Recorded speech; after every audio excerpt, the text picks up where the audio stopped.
Well, while the boys, I call them the boys, it was Paul and Silas, and who else was it? Timothy, and who was the other? Mark. I mean, Luke, the doctor, Luke. They were all staying at Lydia's house. She had invited them to stay with her. And when one day Paul and Silas were walking out into the streets of Philippi, which is in Macedonia, and they ran across a very dirty little girl. I don't know, maybe she was, it makes it a point, she was just a young girl. But she was dirty and disheveled, and she was asking people to give her money to tell their fortune, and yet at the same time, she was going around saying, Jesus Christ is the Lord, the Son of the living God. And this just didn't compute good with Paul and Silas. They wondered, well, what's going on with this girl?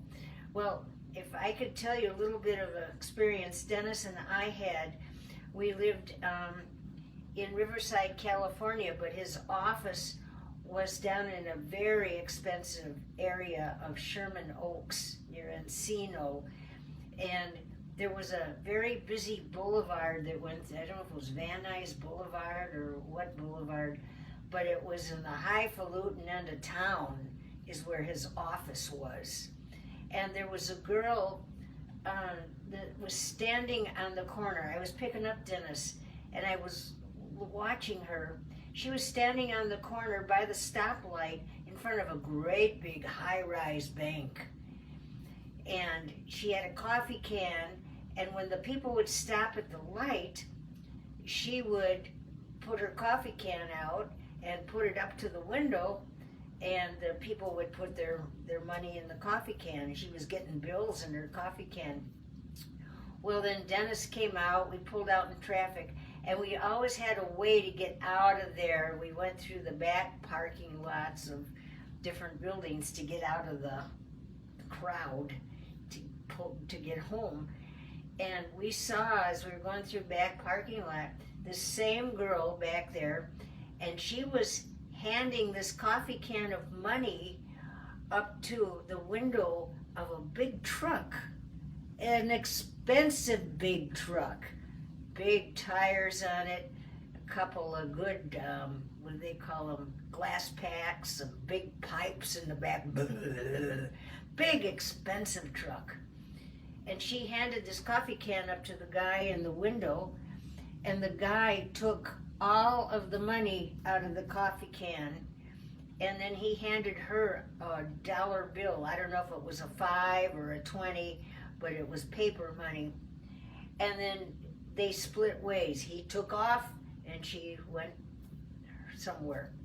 And we thought, how awful, what a life to live. Well, this was sort of like the same scenario that Paul and Silas ran into when this girl was begging for money to tell her fortunes, and yet she was saying Jesus Christ was the Son of the living God. So what they did is they freed her from that. They were able to free her spiritually and emotionally and in every way. Well, there was a couple of men that had control over her, and they were so mad at Paul and Silas for letting this girl go that they had them arrested, and without a trial or anything, they dragged them into the prison. Now, Philippi had a heavy influence. It was owned by Rome, and there was a lot of even retired Roman soldiers and everything, sort of like a Sun City for Rome. And in Philippi, this was Philippi. Anyway, they dragged Paul and Silas in without a trial or anything, and they threw them down in a dungeon. they were down, way down. They had to go down some steps underground, and it was total darkness. And they put them in stocks for their hands and their feet, and with chains. And before this, Paul had had a very severe beating. He had a bad back. So here's Paul and Silas sitting there in stocks and in pain and in total darkness. Well, they decided, and there were other prisoners in the same situation it was like a cave with bars in front of the doors. And Paul and Silas decided to start just singing praises to the Lord to the top of their lungs out of that pitch darkness. And the other prisoners could hear them. And then suddenly a tremendous earthquake came, and it just shook the rocks, and it shook the prison. Rocks were falling down from the sides and everything. And the jailer that was up the steps, and he started to run down, and he was afraid of this earthquake, but he was more afraid of his prisoners getting loose. And he was so scared, he got down on his knees with Paul and Silas, who had been freed from their chains and freed out of their prison doors. They fell off. And he got on his knees. "Oh, what must I do to be saved?" he said to Paul. "What must I do?" Well, he didn't want just salvation from the earthquake. He wanted salvation from a lot of things, because he took Paul and Silas. He was afraid of, getting his head cut off because he let the prisoners out, and he didn't do it. But he took them back to his home. And Paul and Silas at this home, he let them get all cleaned up, nursed their wounds, gave them something to eat. They were not in the dark anymore. And it says this Philippian jailer asked again, "What must I do to be saved?" And Paul said, "Believe on the Lord Jesus Christ, and you will be saved." And so the Philippian jailer and his household accepted the true and living God. And you know what?